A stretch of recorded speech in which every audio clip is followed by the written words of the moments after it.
शिर्डीमधून रुपाली चाकणकरांच्या बहीण प्रतिभा चाकणकर आता शिर्डी पोलीस ठाण्यात दाखल झालेल्या आहेत।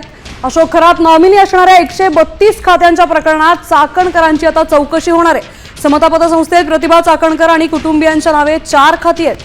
प्रतिभा चाकणकर यांच्या नावे 2 तर मुलांच्या नावे 2 खाती आहेत। खात्यातून 2,40,00,000 रुपयांचा व्यवहार केल्याची माहिती आहे। शिर्डी पोलिसांकडून चाकणकरांचा जबाब नोंदवण्याचं काम सुरू आहे। प्रतिभा चाकणकर काय जबाब नोंदवतात याकडे आता लक्ष लागलंय। तर आता प्रतिभा चाकणकर आणि त्यांच्या बहीण पोलीस ठाण्यात दाखल झालेले आहेत। आपले प्रतिनिधी सचिन बनसोडे आपल्या सोबत जोडले गेलेत। सचिन, आता चाकणकरांची कसून चौकशी केल्या जाणार आहेत, काय अपडेट्स आहेत याबद्दलचे?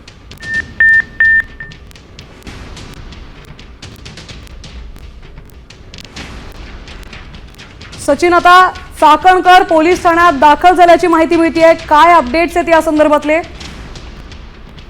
निश्चितच बघितलं तर बंधू अशोक खरात जे आहे यांनी अनेक काही पतसंस्थांमध्ये जे आहे तो स्वतः नॉमिनी असणारी अनेक बनावट खाते त्यांनी उघडली होती, ज्यात त्याने विशेषतः त्याच्याकडे येणारे जे भक्त होते त्यांच्या कागदपत्रांचा वापर करून ही सगळी खाती उघडण्यात आली होती। यात काही अधिकारी आणि काही राजकीय नेत्यांचा देखील या बनावट खात्यांच्या प्रकरणामध्ये त्यांच्या नावाचा वापर करून खाती उघडण्यात आली।